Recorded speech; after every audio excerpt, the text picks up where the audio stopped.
Puji Tuhan.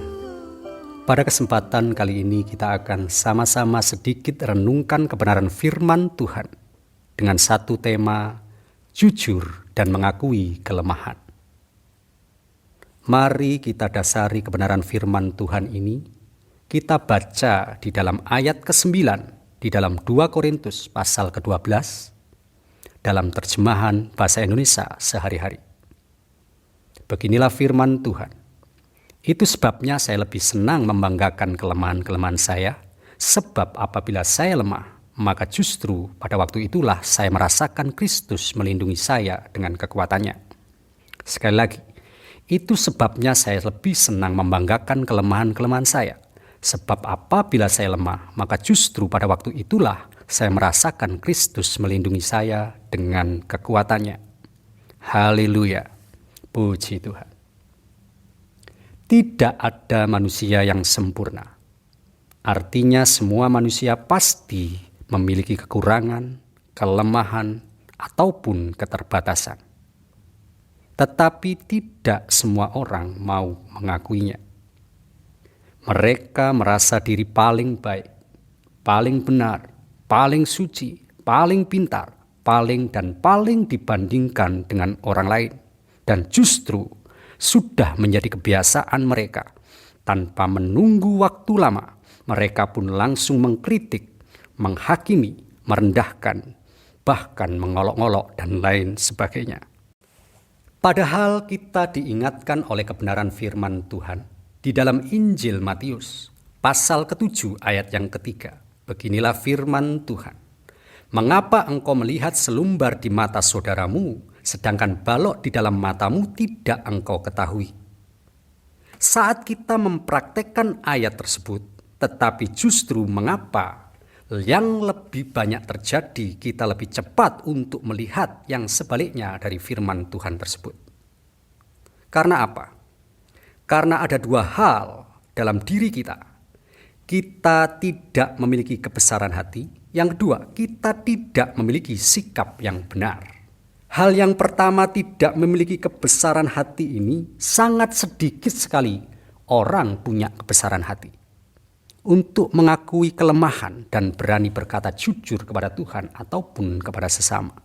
Bahwa ia punya banyak sekali kekurangan. Sebab apa?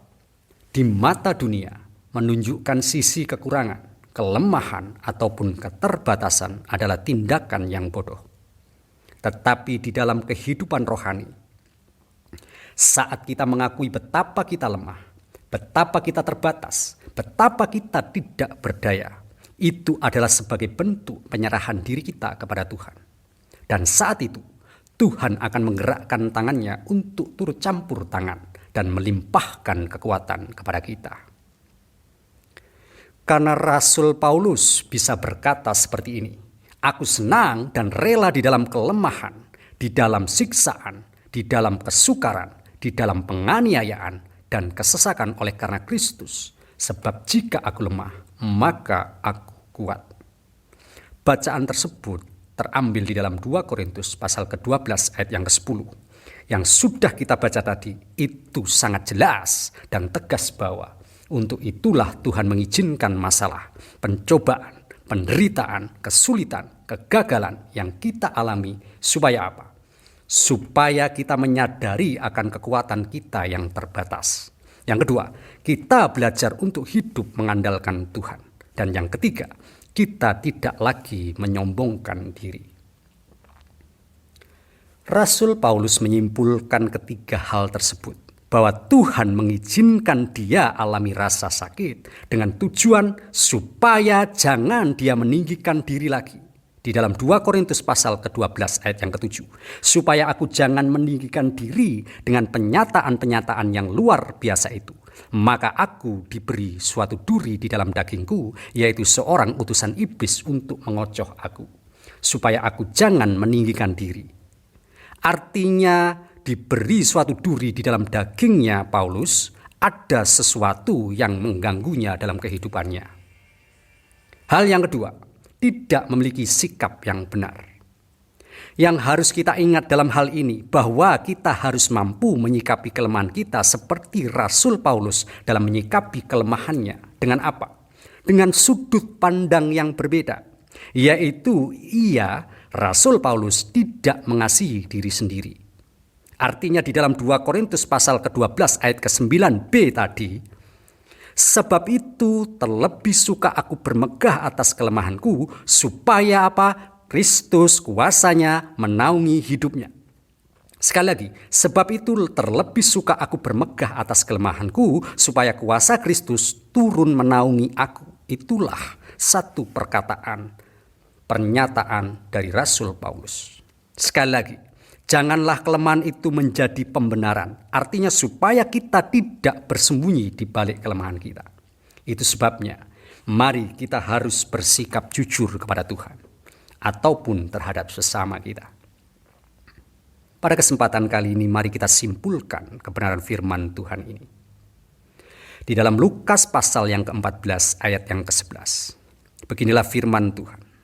Sebab barang siapa meninggikan diri, ia akan direndahkan. Dan barang siapa merendahkan diri, ia akan ditinggikan. Sekali lagi sidang jemaat Tuhan. Marilah kita bersikap jujur mengakui kelemahan kita. Sebab dengan kelemahan yang ada, kita diajar untuk hidup bergantung kepada Tuhan. Sekali lagi, dengan kelemahan yang ada, kita diajar untuk hidup bergantung kepada Tuhan. Tuhan Yesus memberkati kita semua. Mari kita berdoa. Terima kasih Tuhan. Kami sangat mengucap syukur pada kesempatan kali ini. Kami sudah diajarkan untuk bersikap jujur dan mengakui kelemahan kami. Kami yakin percaya ini hal yang baik untuk merubah kehidupan kami ke depan. Berkati gereja kami, berkati bangsa kami, kota kami, dan sebagainya. Dalam nama Yesus, berkati sidang jemaat-Mu dimanapun mereka berada. Berkati apapun yang mereka kerjakan, lakukan. Berkati perekonomian mereka. Dalam nama Yesus, pulihkan Tuhan dari segala sakit penyakit yang ada, terlebih wabah virus corona ini Tuhan. Hanya di dalam nama Yesus kami mengucap syukur dan berdoa. Haleluya. Amin.